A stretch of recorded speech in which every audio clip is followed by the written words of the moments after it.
Ever catch yourself just staring into your dog's eyes, like totally lost in the moment? It's like there's this unspoken language, Right. this deep connection we have with our pets. Yeah, and you specifically mentioned wanting to like delve deeper into this whole human-animal bond thing. Mm-hmm. So we're doing a deep dive into The Invisible Bond by Gonzalo Estrada. Okay. Get ready to uncover some seriously fascinating stuff about how our pets make us happier, healthier, and maybe even a little bit wiser. Well, what's remarkable is how our perception of pets has evolved. Mm-hmm. The book's foreword does a great job of tracing this shift, like we've gone from viewing pets as helpers to really embracing them as true family members. Absolutely. And the best part is it's not just sentimentality. Right. The Invisible Bond highlights how science is actually catching up to what our hearts have known all along. Yeah. Pets are incredibly beneficial for our well-being. Exactly. In Chapter 1, Estrada dives right into the research. Okay. And there's this study from the University of Missouri that found just 15 minutes of petting a dog can reduce stress hormones by a whopping 10%. Really? To put that into perspective, that's like a mini vacation for your mind. Okay, that's cool, Anil, but let's talk about the real magic here. Oxytocin.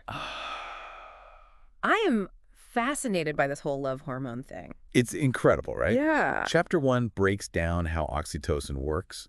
It's magic. Okay. Basically, positive interactions with our pets, Mhm. like playing fetch cuddling on the couch, or even just sharing a loving gaze. Yeah. It triggers the release of oxytocin in our brains, Mm-hmm. and the result, a surge of calm and well-being. Wait, there's more. What's that? Didn't a study from Azabu University find that even making eye contact with your dog Interesting. boosts oxytocin levels in both of you?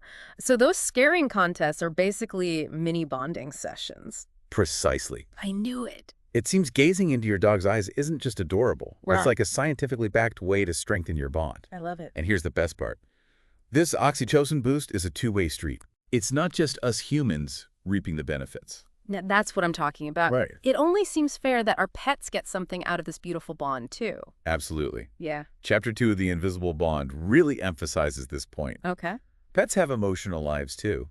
They do. Just like us, they crave safety, security, and connection. Makes sense. When those needs are met through a strong bond with their humans, it leads to some pretty amazing benefits for their well-being. It makes you wonder, though, how much of our cat's behavior is just them trying to communicate in their own way. Right. I sometimes wish my cat came with subtitles. Wouldn't that be amazing? Right. Well, we might not have subtitles.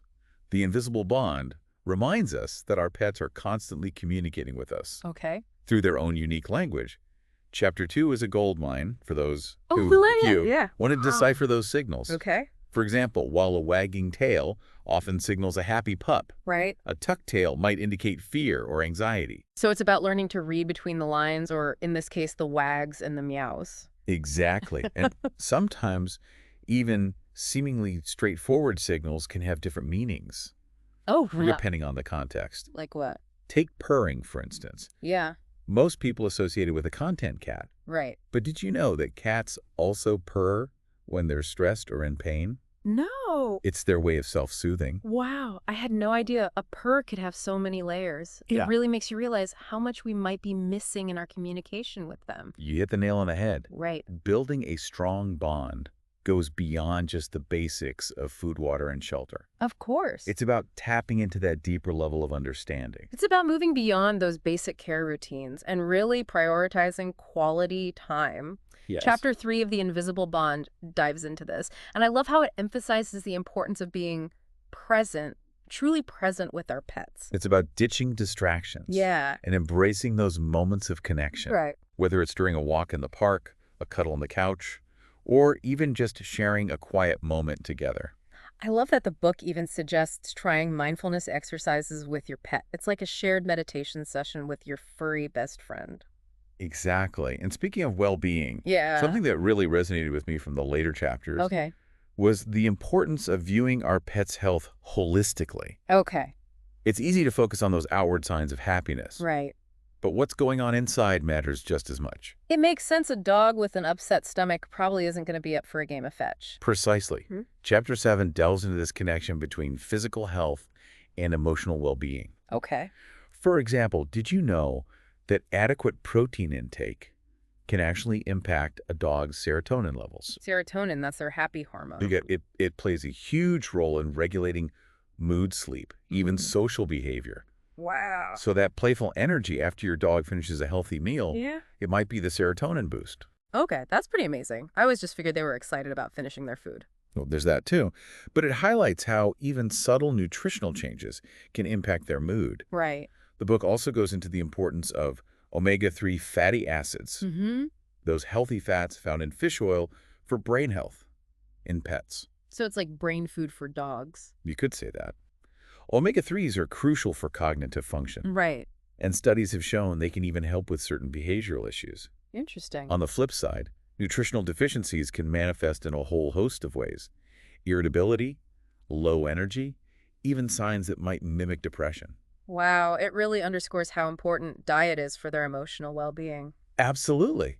And speaking of things that are crucial for emotional balance, let's talk about exercise. Especially important in my house. Rainy days are basically a recipe for chaos if my dog doesn't get his walk in. I can imagine.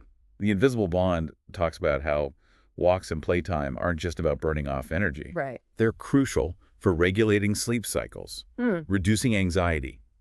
It's like hitting the reset button for their emotional state. Okay. And remember, this applies to our feline friends too. So true. I've actually started swapping out my cat's toys every few days because he gets bored so easily. You're ahead of the game. Enrichment is key. Right. But while we're on the topic of keeping things calm and stress-free, Yeah. the book also offers some great advice on making vet visits less traumatic. Oh, tell me about it. My dog can sniff out a vet appointment a mile away and suddenly forgets how to come out from under the bed. It's like they have a sixth sense for it, right? Yeah. But Chapter 7 talks about the power of desensitization. Okay. This means gradually getting your pet accustomed to the clinic environment in positive ways. I'm all ears. Anything to make those trips less stressful for both of us? Well, the book suggests taking your pet to the clinic for brief, happy visits. Oh, They yeah. get treats and attention, so they don't always associate it with scary procedures. That's brilliant. I am trying that. It makes perfect sense. Create positive associations instead of just showing up when it's time for shots. Exactly. Speaking of new experiences, Yeah. what about those exciting and sometimes slightly overwhelming first few days with a new pet? Chapter 8, the heartwarming part. I still remember bringing my dog home for the first time. Those puppy dog eyes got me hook, line, and sinker.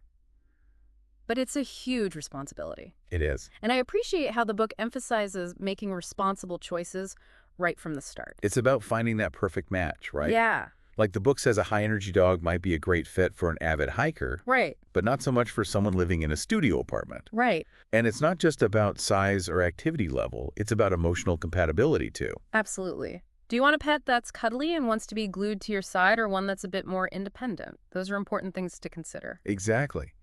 And Chapter 8 encourages really thinking about those aspects of emotional compatibility. It also provides some excellent advice for those first few days at home. Things like creating a safe space, establishing routines, and setting those all-important boundaries early on. Right. It can make a world of difference in helping that pet feel safe and loved. It's about making them feel truly at home. Yes. And speaking of family, the Invisible Bond also delves into how pets can actually strengthen those bonds. Oh, wow. It's something I've definitely noticed in my own life. Yeah, absolutely. Chapter 10 dives deep into the dynamics of pets and families. Okay. It's fascinating how those shared responsibilities, those moments of joy and comfort that a pet brings, can weave families closer together. It's that unconditional love, Yeah. the way they love us without judgment. Right. It creates such a unique connection, not just between a person and their pet, but it seems to radiate outward, touching everyone in the family. It's a powerful dynamic. Yeah. But as you know, those bonds, as beautiful as they are often marked by the bittersweet reality of loss. All right. And the Invisible Bond doesn't shy away from this difficult topic. Chapter 9, dealing with the loss of a pet, is definitely a poignant one. It's a unique kind of grief, and I think it's something people who haven't experienced it might not fully grasp. You're right, it's a very real and valid form of grief. What I appreciate about Estrada's approach is his emphasis on validating those feelings, whatever they may be. Right. He talks about those waves of sadness, the anger, even guilt, and how it's all part of the process. It's so important to allow ourselves to grieve, to honor those memories. He offers some beautiful suggestions for doing just that, Okay. like creating a memorial space for your pet, planting a tree in their honor, or even donating to a local shelter in their name. I love that. It's about finding ways to keep their memory alive and celebrate the impact they had on our lives. Exactly. And, as much of that chapter is about saying goodbye, Yeah. it also carries this thread of hope, a reminder that even in loss, there is still so much love to be given and received. It's It's beautiful. a testament to the enduring nature of these incredible bonds. It really makes you think about the legacy our pets leave on our hearts, even after they're gone. And that brings us to something I've been reflecting on throughout our deep dive into the invisible bond. Okay. The idea that these relationships are a two-way street when it comes to learning and growth. Okay. Our pets give us so much, but what have they taught us about ourselves? That's such a great question. For me, I think it's the importance of living in the moment. Mm-hmm. My dog has this incredible zest for life, this ability to find joy in the simplest things, and it's contagious. He's a constant reminder to slow down, appreciate the little things, and just be present. That's beautiful. Hmm. I think for me, it's been learning to be more attuned. Okay. Animals are masters at reading our emotions, They are. and they respond in such genuine, heartfelt ways. They do. It's made me more aware of my own energy, my own emotions, and how they impact those around me. It's like they hold up a mirror to our hearts, showing us the power of empathy and compassion. Absolutely. Yeah. And, as we wrap up our deep dive into the invisible bond, Yeah. I think that's the perfect note to leave our listener with. The idea that these amazing creatures enrich our lives in countless ways, Mm-hmm. bringing joy, comfort, and teaching us invaluable lessons about ourselves and the world around us. It's a reminder to cherish those bonds, to invest in that connection, and to never take for granted the incredible gift of their unconditional love and companionship. To our listener, take a moment to appreciate that incredible animal in your life, and who knows, maybe you'll learn a thing or two about love, loyalty, and living life to the fullest.